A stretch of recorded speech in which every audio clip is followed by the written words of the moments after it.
a lot of spiritual coaches and guides online, but please keep in mind that demons are spirits too, and they can hijack us. Welcome back to Cultivating Harmony. Today I wanted to discuss following our heart and using a Chinese medicine interpretation, really looking at if that is something we should actually be doing. Should we actually be following our hearts that is so commonly touted, especially in the New Age movement? Sometimes parts of Chinese medicine kind of get dragged into the New Age movement and gets kind of muddled together as they like to steal aspects of Chinese medicine and kind of just throw it in with their own twist on it. However, I want to be clear that Chinese medicine and Taoism has been around for thousands of years. And it's not only a science, it's also an art.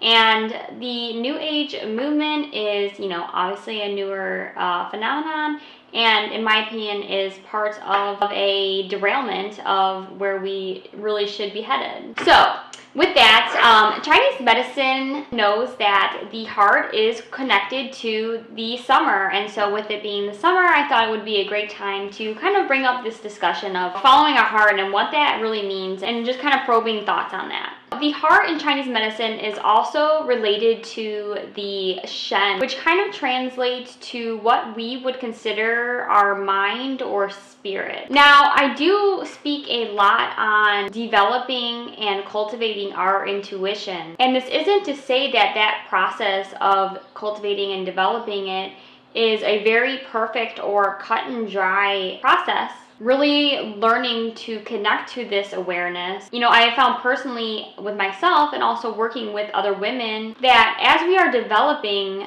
our awareness, we may make mistakes, and that's okay, and that is, a normal part. If we have been long out of tune with our intuition or have for long periods of time have actually turned that off or shut that out as we're kind of finding our way back to that. And the biggest part though is that we're learning from that and really refining our connection to our innate intuition. However, this New Age mentality has really blown up, I think, especially even the last 10 years or so, of these ideas of be free, be loved, be wild, be who you are, do daring or controversial things, make a statement, be untamed, follow your heart, etc. And while we know in Chinese medicine that nothing is actually good or bad, or in the same way we can also say that everything has a good or bad aspect, of going to the extreme of this very open, unbridled energy is not necessarily something that brings us, harmony or well-being,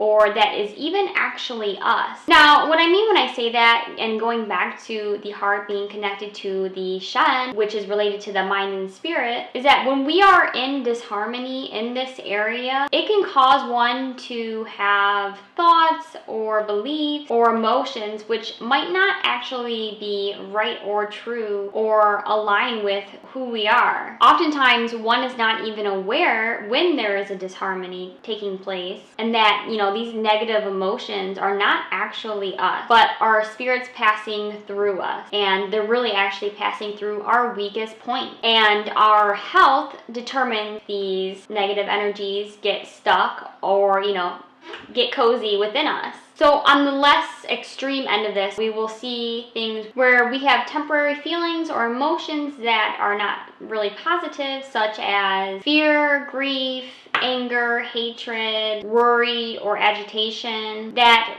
are occurring more naturally from maybe an event in our life. Our body in Chinese medicine is made up of multiple different aspects of spirit or energies. When one of these outside negative spirits gain access to part of us, we will experience emotions that are not as temporary, where we're really holding on or ruminating or constantly having that negative emotion come up day after day or week or even for months at a time. A more extreme or obvious example to make it even more clear, like a bipolar type of disharmony. So with that, a person typically experiences, this manic high, very, energized for lack of better words, manic period, And then they alternatively also will have these kind of lows where, you know, they feel sad or depressed or very down, low energy. And this is really a disharmony in the Shen. The Shen, or the mind spirit, has been compromised by a negative spirit or a negative energy. That person will be misled to do or say or behave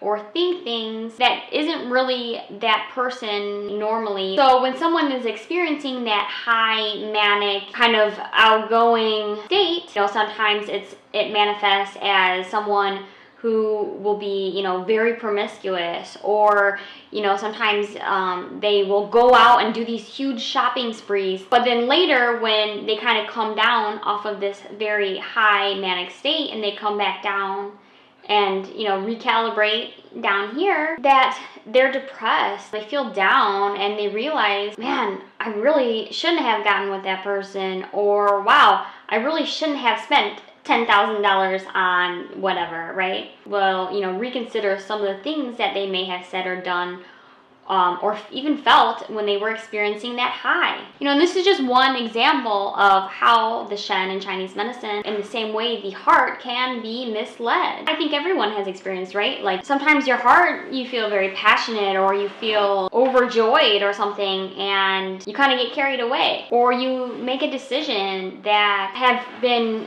feeling like it was a great idea when you were talking with all your friends about it, but then, you know, you go and you either reflect alone or maybe with your family, and you're like, yeah, maybe that isn't really what I should be doing, right? And I think more and more we're seeing online where people are saying, you know, we should follow our heart and do whatever our heart's desire is, and, you know, no matter how wild or risky or unplanned and things that it may be. So just to reiterate, I'm all for developing intuition and listening to your feelings and things like that.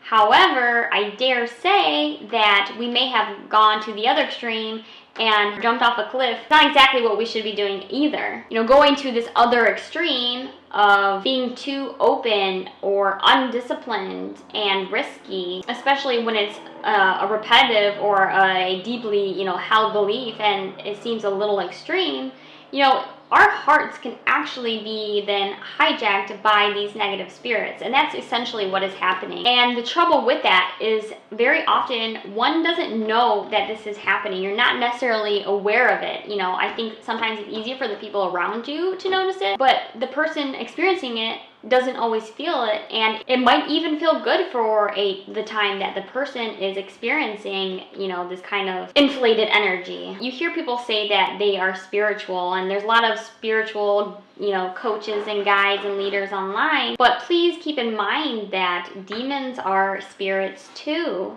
and potentially really possess any of us.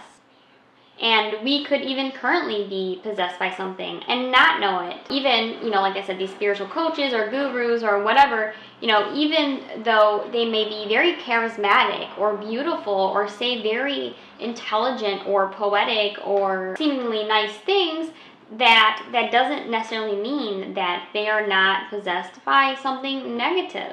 And so I think that's very important to keep in mind in these times, because we are kind of going through a time of deception. If you would like to learn more about Chinese medicine lifestyle or self-cultivation to better balance and strengthen yourself, please like and subscribe to this video. I also work individually with women to really get a more specific approach, as each individual's journey is different. Thanks for watching. See you next time.